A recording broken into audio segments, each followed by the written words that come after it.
line up with certain stars and constellations. He thinks this isn't just a coincidence, but a sign of advanced astronomical knowledge. He's also into the idea that these ancient folks understood the precession of the equinoxes. That's a fancy term for a slow shift in Earth's rotation over a 26,000-year cycle. If he's right, it means they were way ahead of their time in understanding the cosmos.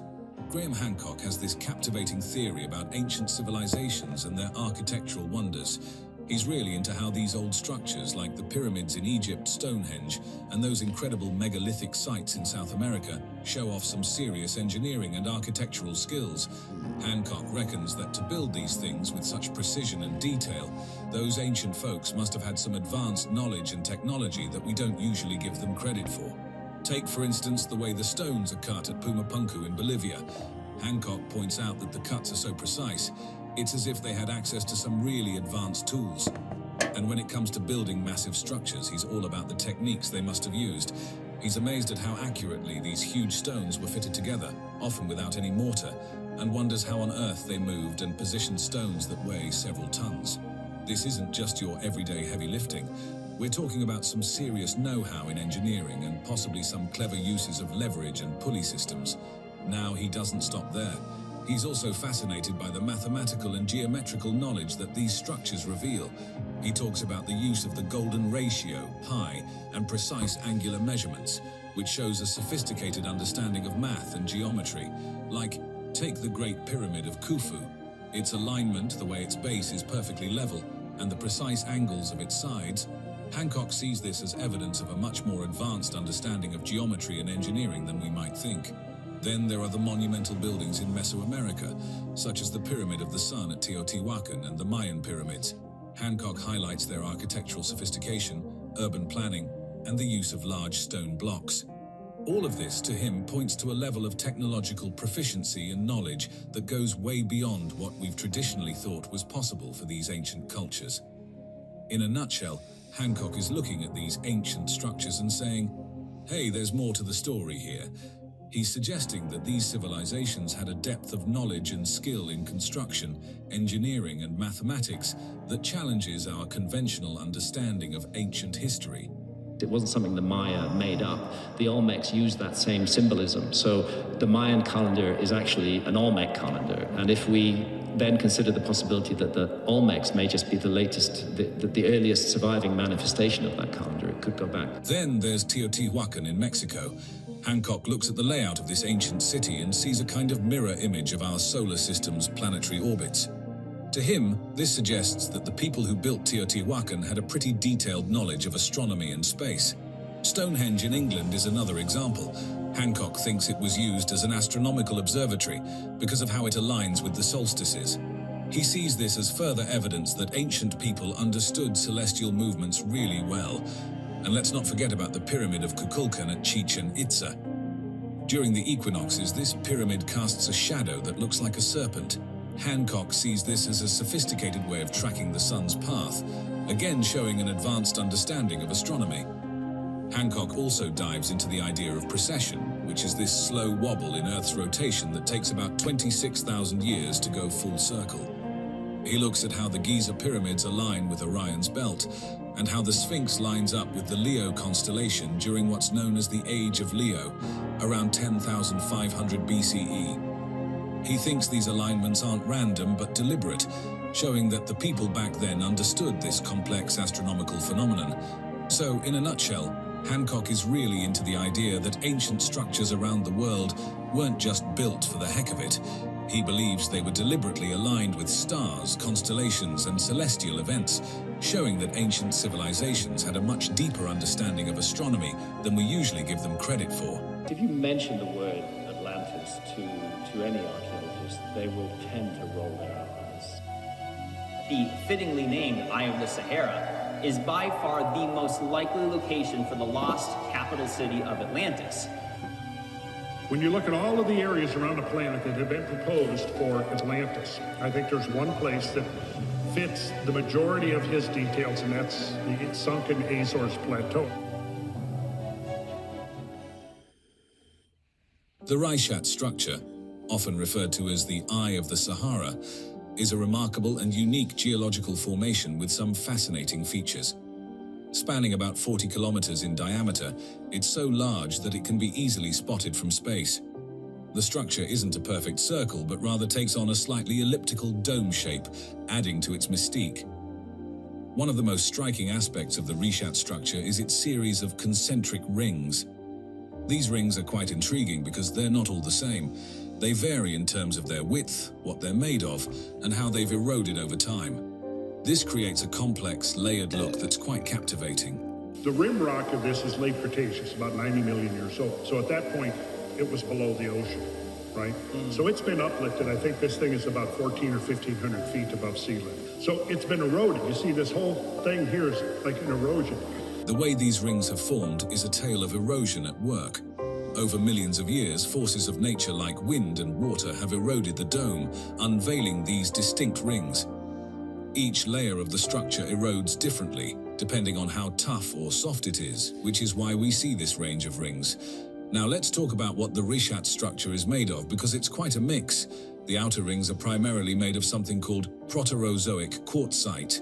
This is a very hard rock that's resistant to weathering, and it's incredibly old. We're talking over 600 million years. Quartzite forms from sandstone that's been put under a lot of heat and pressure, so it's been through a lot. As we move towards the inner rings, the story changes. Here we find softer sedimentary rocks like limestone and sandstone. Limestone, primarily composed of calcium carbonate, typically forms in old marine environments. Sandstone, on the other hand, is made up of sand-like mineral particles. Right at the center, the Richat structure has something called siliceous breccia, which is basically a bunch of angular rock fragments stuck together. Breccia usually forms in areas with lots of volcanic activity, or where the Earth's crust has been moving and shaking. All these different rock types in one place make the Richat structure quite special. Not only is it a visually stunning landmark, but it's also a valuable spot for geologists to study. So the connection to ancient Egypt that Solon draws and Plato passes on is actually very real. It's very solid. And I'm pleased to say that there has now been a full translation of the Edfu text. When it comes to how the Richat structure was formed, there are a couple of theories floating around. The most widely accepted one is what geologists call the uplifted dome theory. In simple terms, this theory suggests that natural forces beneath the Earth's surface pushed up layers of rock, creating a sort of bulge on the surface. Over time, this dome was worn down by erosion, which is basically the wind and water gradually wearing away the rock. This erosion didn't happen uniformly.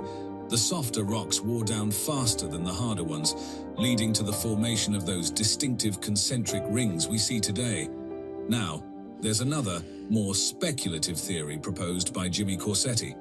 He's got this interesting idea that the near-perfect circular shape and unique layering of the Richat structure might not be all natural. He thinks that ancient human activities might have played a part in shaping it. The circular ring city was also said to have an opening to the sea at the south, which not only matches the southerly opening of the Richat anomaly, but it even has existing evidence of a flow of salt water that is still visible to this day. The environment of the Sahara Desert has also played a significant role in the process of the Richat structure formation. The dry, arid conditions mean that wind erosion is particularly influential in shaping the structure. And let's not forget that the Sahara hasn't always been a desert. It has gone through various climatic changes over millions of years, and these changes have influenced the rate and nature of erosion in the region. Some of the rocks there are incredibly old, dating back to over 600 million years ago. This period covers a huge chunk of our planet's past, from about 2.5 billion to 541 million years ago. It's a crucial era for understanding how continents formed and how early life evolved. Now, imagine the amount of time it took to form the Richat structure. It's been shaped over millions and millions of years. A lot of factors played a role in shaping the Richat structure. Movements in the Earth's crust, like the shifting of tectonic plates, have been a big part of it. Then there's the impact of climate changes over the ages, especially in the Sahara region. All these changes influenced the patterns of erosion that gave the structure its current look. And speaking of erosion, it's been the main force sculpting and exposing the different layers of rock in the Richat structure. One of the coolest things about the Richat structure is its distinct circular pattern. As said before, it's so noticeable that astronauts use it as a landmark when they're up in space. This pattern really stands out against the surrounding desert landscape. If you take the concept of Atlantis seriously, you're regarded by archaeologists and their friends in the media as a kind of lunatic. And I've always found this odd because the source, the earliest surviving source for the tradition of Atlantis, is the highly respected figure of Plato. Plato's description of Atlantis, found in his dialogues Timaeus and Critias, really captures the imagination, doesn't it? Written around 360 BC, these works come from a time when Athens was at the height of its philosophical and cultural influence. Plato was a thinker who loved to dive deep into ideas about society, morality, and reality, and he used these dialogues as a way to explore these themes. It's kind of like he was having a conversation through his characters, which let him present different ideas and arguments. Now, about Atlantis itself, it's described as this massive island city located beyond the Pillars of Hercules, which most people think is the Strait of Gibraltar. Plato went all out in describing it as bigger than Libya and Asia combined, which really paints a picture of its mythical size. The city layout is fascinating, with these concentric circles of land and water. Imagine the engineering it would have taken to build something like that in ancient times, complete with canals and bridges connecting everything.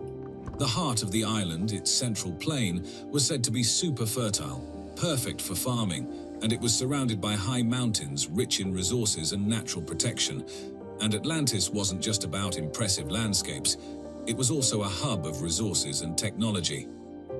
Plato talks about it having all sorts of metals, including this mysterious orichalcum as well as gold and silver. The infrastructure was top-notch, with water systems, temples, palaces, and docks. But Atlantis wasn't just about buildings and resources.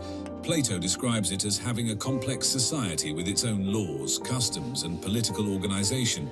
It even had a powerful military. Yet in his story, Atlantis starts as this ideal place and then becomes corrupt and ultimately falls. Plato includes precise scientific information in the story. And this is what archaeology is ignoring when it says that it's all a fantastical made-up tale. And it's to do with that meltwater pulse 1b that I mentioned, that brought the Younger Dryas to an end 11,600 years ago and raised sea levels massively. Now let's talk about the theory connecting the Rishat structure, also known as the Eye of the Sahara, to the legendary city of Atlantis, as described by Plato. It's quite a fascinating topic, especially the ideas presented by Jimmy Corsetti. Here's where it gets interesting. Corsetti and some others have pointed out that these rings bear a striking resemblance to Plato's Atlantis, which in his dialogues Timaeus and Critias was described as having similar concentric circles of land and water.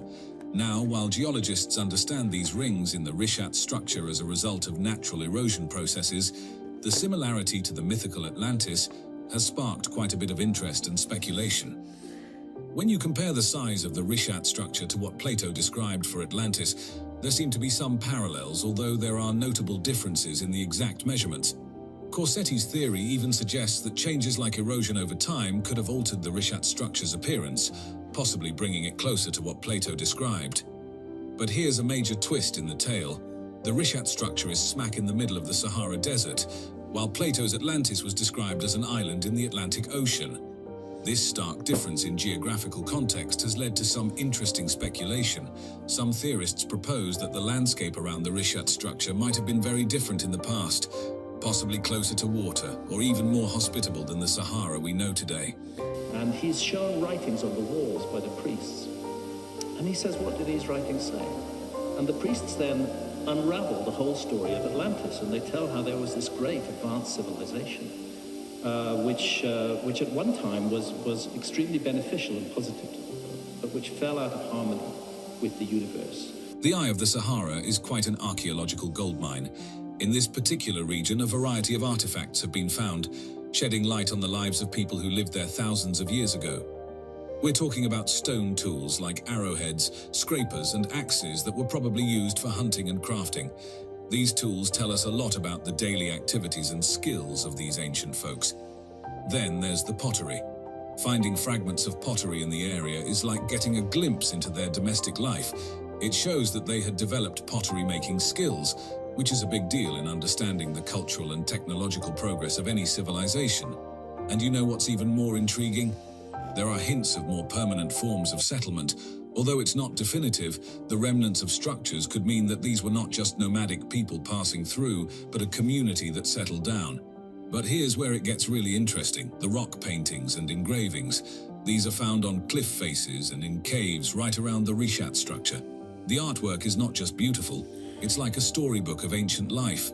There are paintings of animals like antelopes, elephants, and giraffes, suggesting a time when the Sahara was teeming with wildlife. Then there are human figures depicted in various activities, giving us a sneak peek into their social and cultural practices. And the symbols and abstract designs might even point to their spiritual beliefs. Dating these rock arts can be tricky, but many are believed to be from the Neolithic period. This suggests that the region had a thriving community during that era. It's not just about finding old stuff, it's about piecing together the story of human habitation and development in the area. The presence of these artifacts and artworks indicates that there was a stable human population at some point. The possibility of permanent settlements, while not confirmed, is certainly tantalizing and calls for more extensive archaeological research. These findings are like puzzle pieces that help us understand the prehistoric Sahara, which was once a greener, more hospitable place than it is today. They tell a story of human adaptation and migration, of how people responded to the climatic changes that turned the Sahara into the desert we know now. It's not just about the history of a particular region, it's about adding to the rich tapestry of African prehistory and understanding the diversity and complexity of early human societies on the continent. Isn't it amazing how much we can learn about our past from the things left behind?